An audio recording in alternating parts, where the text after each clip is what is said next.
अब दोस्तों अभी मैंने आपको बताया कि टेक्निकल एनालिसिस क्या होता है, किस तरीके से टेक्निकल एनालिसिस का यूज़ करते हैं। टेक्निकल एनालिसिस में मैंने आपको बताया कि साइकोलॉजी का किस तरीके से यूज़ होता है, साइकोलॉजी क्या होती है, ये चीज़ मैंने आपको बताया दोस्तों। अब मैं कुछ और चीज़ें इसके बारे में बताना चाहूँगा साइकोलॉजी के बारे में। साइकोलॉजी बेसिकली होता क्या है? साइकोलॉजी होता है मनोविज्ञान।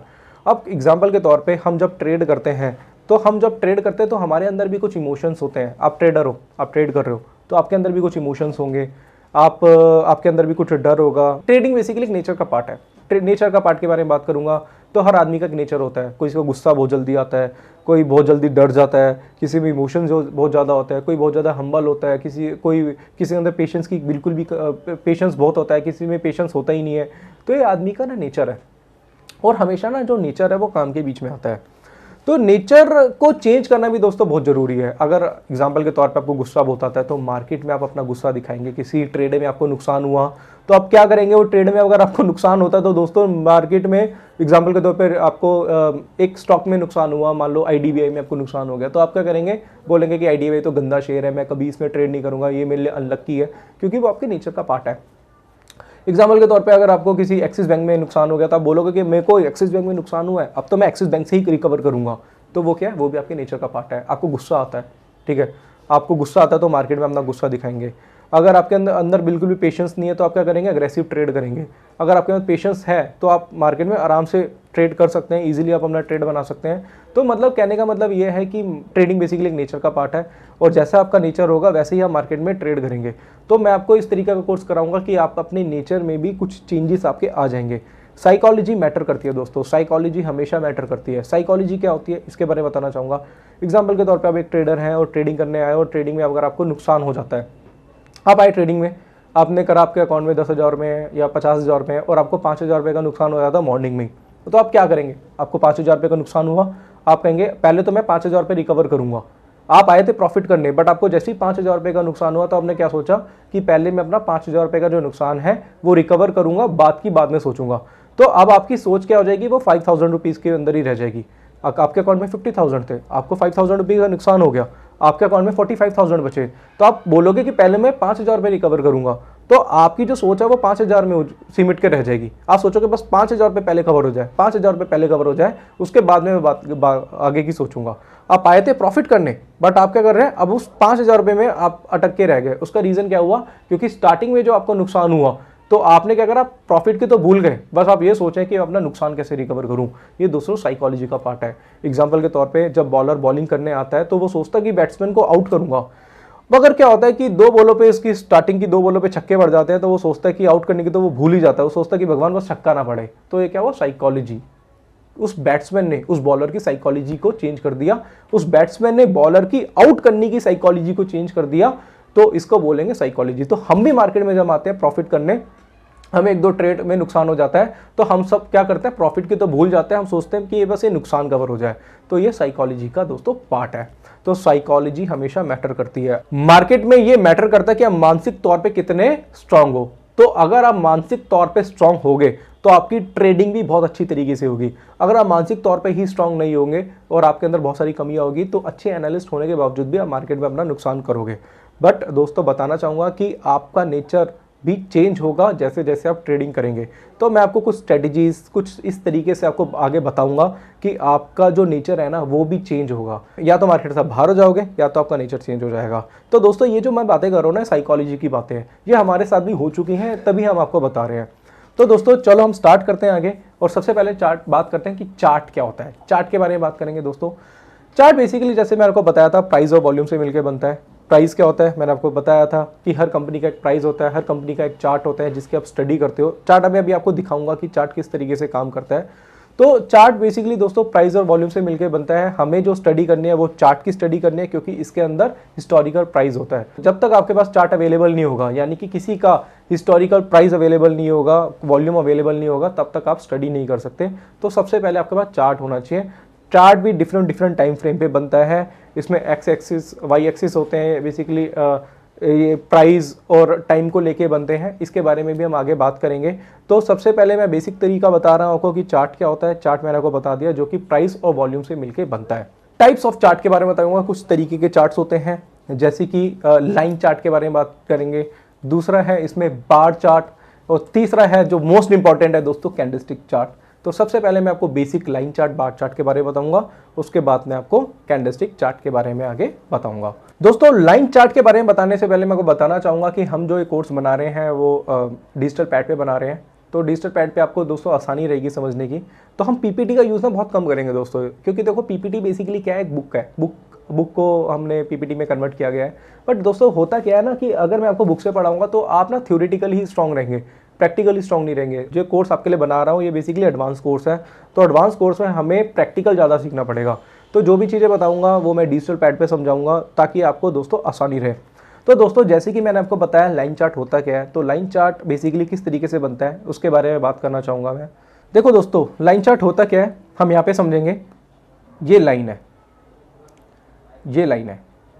लाइन चार्ट कुछ इस तरीके से बनता है।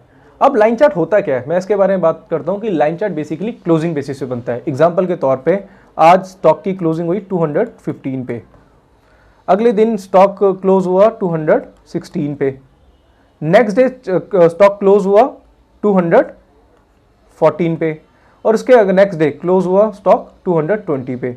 अब ये क्या है, हम इसे डॉट कर देंगे, डॉट डॉट बना देंगे।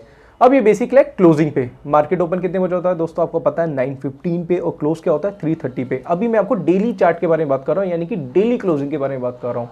अब एक दिन क्लोज हुआ 215 पे, अगले दिन क्लोज हुआ 216 पे, अगले दिन क्लोज हुआ 214 पे, और उसके बाद क्या हुआ 220 पे। यानी कि यहाँ पे दोस्तों अगर आप करेंगे तो मैं इस पॉइंट को इससे जोड़ा, इसके बाद इससे जोड़ा, और इसके बाद इससे जोड़ा, और आगे भी चार्ट इस तरीके से चलता रहेगा जो कि क्लोजिंग बेसिस पे होगा। तो ये क्या बन गया दोस्तों, आपका लाइन चार्ट हो गया। लाइन चार्ट दोस्तों बताना चाहूंगा कि क्लोजिंग बेसिस पे बनता है। और क्लोजिंग बेसिस पे कैसे बनता है मैंने आपको वजह से बता दिया कि क्लोजिंग बेसिस पे हमेशा लाइन चार्ट बनता है। और लाइन चार्ट बेसिकली एक लाइन होती है, जैसे कि आपको मैं यहाँ चार्ट पे दिखा देता हूँ अपने। ये हमारे पास चार्ट है। अब इस चार्ट पे हमने क्या करा, यहाँ पे इधर देखिए दोस्तों, स्क्रीन आप जैसे कि आप देख पा रहे हैं, मैंने इसको क्या करा, लाइन चार्ट में कन्वर्ट कर दिया कुछ इस तरीके से। ये देखिए, ये ग्रीन कलर की लाइट आप लाइन देख रहे हैं, ये लाइन क्या है, बेसिकली ये क्लोजिंग बेसिस पे बनती है। ये ग्रीन की जगह आप कोई भी कलर कर सकते हैं, आप जाएंगे प्रॉपर्टीज पे जाएंगे इसकी, तो ग्रीन की जगह आप कोई भी इसमें कलर कर सकते हैं, वो आप पैरामीटर अपने हिसाब से चेंज कर सकते हैं। ये बेसिकली क्या है दोस्तों, लाइन चार्ट है। ये देखो, ये देखिए दोस्तों, ये क्या है, लाइन चार्ट है। अब ये लाइन से आपको क्या समझ में आ रहा है दोस्तों कि ये एक अप ट्रेंड चलता हुआ जा रहा है। ये देखो दोस्तों, अप ट्रेंड है। 31,000 रुपये का गोल्ड में अगर आप रेट देखेंगे तो 33,500 का रेट चल रहा है। तो गोल्ड दिसंबर से लेके अगर आप अभी देखते हैं फेब तक हमेशा क्या था, इंक्रीज होता गया, यानी कि अप ट्रेंड में चलता हुआ जा रहा है। बट लाइन चार्ट देख के आप ये नहीं बता सकते कि आने वाले टाइम पे इसका रेट क्या होगा, यानी कि गोल्ड का रेट यहाँ से अब बढ़ सकता है या यहाँ से गिर सकता है। तो दोस्तों मैं बताना चाहूँगा लाइन चार्ट का यूज़ हमेशा हिस्टोरिकल प्राइस देखने के लिए किया जाता है, बट इससे फ्यूचर प्रिडिक्ट नहीं कर सकते। और लाइन चार्ट हमेशा कैसे बनता है दोस्तों, जैसे कि मैंने आपको बताया, सिर्फ और सिर्फ क्लोजिंग बेसिस पे। इसने गोल्ड की क्लोजिंग ली और उसके हिसाब से इसने इसे आपको लाइन चार्ट ड्रॉ करके दे दिया, मगर आगे क्या होगा स्टॉक के बारे में ये लाइन चार्ट कभी भी आपको नहीं पता था। तो दोस्तों बताना चाहूँगा कि लाइन चार्ट आप देख सकते हैं सिर्फ हिस्टोरिकल प्राइस के लिए, बट इससे आप फ्यूचर प्रिडिक्ट नहीं करते। तो अब लाइन चार्ट बेसिकली सिर्फ क्लोजिंग बेसिस पे बनता था। अब मैं आपको दूसरे चार्ट के बारे में बताऊंगा जो कि है बार चार्ट। यहाँ पे दोस्तों मैं आपको बार चार्ट के बारे में बताऊंगा। बार चार्ट होता क्या है इसके बारे में बताता हूँ। तो यहाँ पे देखिए दोस्तों, ये है बार चार्ट। अब बार चार्ट होता क्या है, किस तरीके से बनता है, ये मैं आपको बताता हूँ। बार चार्ट कुछ इस तरीके का होता है। ये दो बार्स हैं। अब ये बार्स में आप देखेंगे, ये पॉइंट हो गया हाई का, ये हो गया लो का, ये ओपनिंग प्राइस हो गया, और ये हो गया क्लोजिंग प्राइस। इसी तरीके में दूसरा बार है, ये हाई है, ये लो है, यहाँ देखिए दोस्तों लो, ये ओपन प्राइस है, और ये क्या हो गया क्लोजिंग प्राइस। अब ओपन हाई लो क्लोज क्या होता है, पहले मैं इसके बारे में बताना चाहूंगा दोस्तों। बार चार्ट में हाई ओपन लो क्लोज होता है। एग्जांपल के तौर पे ये हमने टाइम फ्रेम जो लिया इसका, वो हमने लिया है 9:15 से लेके 3:30 का, जो मार्केट का टाइमिंग है।